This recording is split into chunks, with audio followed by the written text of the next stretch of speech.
Hi, my name is Jenny Lee Spotswood, and I'm doing my presentation on keeping our early childhood teachers.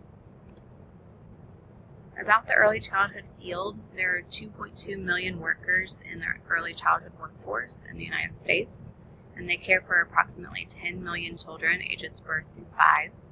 In the United States, 65% of children under the age of 6 live in a household with both working parents or caregivers. 50% of these children are in center-based care. 20% of these children receive care from an in-home provider, and 30% receive care from unpaid family, friends, neighbors, whoever can help the family while the parents are working. So lots of children need someone to watch them, and parents need someone reliable to care for their children.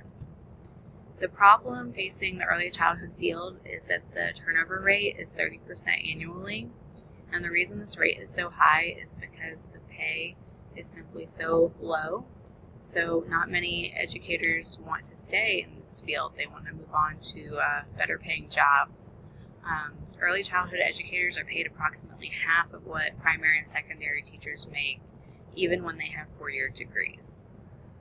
51% of child care workers are enrolled in some type of public support, such as food stamps, Medicaid. There was a story on an NPR article I read about a Massachusetts teacher that taught for 30 years, and she just got her 4-year degree because the state now requires it in Massachusetts, and she only got a raise of $1 more per hour. So her 30-year career resulted in a $13.75 hourly wage. That's not something many people would stay for after getting their 4-year degree. A bachelor's degree in early childhood education has the dubious distinction of the lowest lifetime earnings projection of all college majors.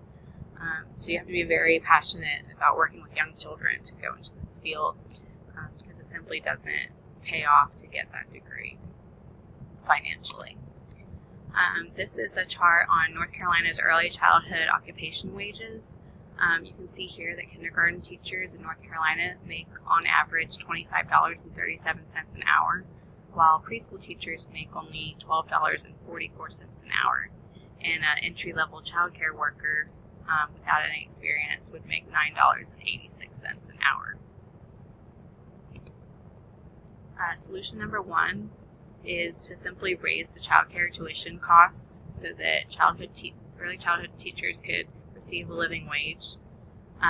According to the U.S. Department of Health and Human Services, child care is affordable if it costs no more than 10% of a family's income. So by this standard, only 26.7% of North Carolina families can afford infant care. You can see on the chart on the left that infant care costs around $9,000 a year in North Carolina. The college only costs $6,500 a year. And housing is pretty expensive as well, but infant care still is more than that. And 4-year-old care is $7,500. So childcare is really expensive, so low-income families simply cannot afford to pay more. And imagine if you have multiple children, that would exceed your housing very quickly. Solution number 2 is increasing state funding and subsidies to increase teacher salaries. Every year, people keep trying to push for these policies to be passed at the state level. And you can see in the graph, all the red states are where no progress or very limited progress has been made. The yellow states are where partial progress has been made. So some of these strategies are to have subsidies, programs, and qualification policies. The idea is that the greater amount of education child care workers get, that the more pay will follow. But these policies have stalled in 18 states in 2018. And the financial resource policies are the subsidies, which would be like a check you get in addition to what you make from your center. You get a check from the state. Solution number 3 is the deregulation of childcare. This idea came from an article I read that was written by an economist. So he's taking more of the financial viewpoint on this issue. His idea is to remove the staff-to-child ratios and allow child care centers to care for more children, which makes sense financially. It would decrease center-based prices by 9 to 20% and drive down the cost. So preschools could pay their teachers more. But being an educator and reading the research, obviously quality and individualized attention for each child would suffer. Anybody that's been in a classroom full of young children knows that the more adults in the room, the better. They need supervision. They have lots of needs. They want to be held. They need one-on-one attention to reach those developmental goals and to be safe. The proposition that I am proposing is a joint approach between raising the education qualifications and making them the same all across all 50 states. An example of something that has occurred in the past is nursing. In the 1950s, nurses weren't required to have as much education as they do today, but the shift in the profession required more education, and now they have better pay. Probably not as much as they should be paid, but they are paid better today. So we're hoping that early childhood education will follow the path that nursing has taken in that stance. More subsidy programs and other scholarship or grant programs. If we provide more scholarships to pay for the education, more people will want to become teachers, and grant and subsidy programs to obviously help with the raising the income. Enrollment is at its lowest for early childhood education programs in the state of North Carolina, which is not surprising considering the turnover rate. Then more funding allotted at the state and federal levels.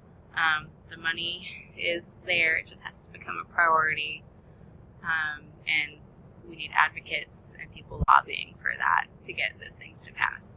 And more staff incentives on a private center-based perspective. We need flexible schedules, vacation days, professional development opportunities. I know a lot of people in centers are offered tuition reimbursement when they work at a center, and that helps keep people coming in, because if you're going to pay for their education, then they're going to want to stay working with you. And reward programs for perfect attendance and years employed. If you get like a vacation day for every an extra vacation day for every year that you're employed, that'll encourage people to stay working with you. Feasibility, like I said, the qualifications for other career paths has been implemented before. There's already subsidy and scholarship programs available that can be expanded upon if we have the right sponsors funding it. There's already a scholarship program called Teach Early Childhood. You have to work 20 to 30 hours in a licensed center and make less than $18 an hour to apply, and then they can help with tuition costs. And then wages and awards or subsidy programs. Like I said, you get a check in addition to what you already make. But wages is only available in 4 states, and awards is only in North Carolina right now. So we should expand upon those programs. The investment is possible when it comes to the state and federal funding, but it has to be lobbied for. $668 billion is spent on public school, but only $10 billion is spent on Head Start, which is the only federal preschool program. So it's all about priorities. I believe that early childhood education is where it all begins to prepare these children for the rising standards. So it just has to be advocated for. Staff incentives, they're easy to implement, and they boost morale in the workplace. These are my references, and thank you for listening to my presentation.